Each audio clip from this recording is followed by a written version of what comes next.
се тоа што е пријавено во Министерството за внатрешни работи, ние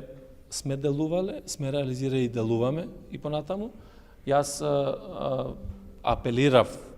во неколку наврати, апелирам и сега повторно, дури и посилно, заради тоа што сметам дека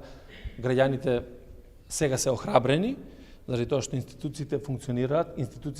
функционираат неселективно и апелирам да секој било од кој аспект да има закана, да има уцена, да има барање на некаква финансиска надокнада, да го пријава случајот, да го сработиме, да го реализираме и да ја пратиме пораката према граѓаните дека во Македонија нема и не сме да има заштитени. Без разлика кој е, без разлика на каква позиција се наоѓа, без разлика дали е близок до одредени политички структури, дека ќе мора да носи одговорност.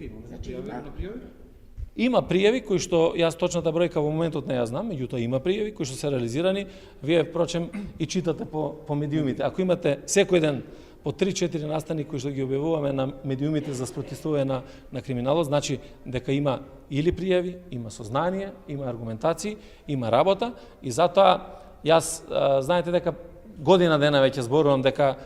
мора обвинителството, мора судството да застанат на своји нозе, мора да ги отворат перспективите во делот на борбата против криминалот. Драго ми е што сега денес во овие моменти имаме разбирање и кај структурите во обвинителството и во судството и дека состојбите ќе се подобруваат, меѓутоа затоа е потребно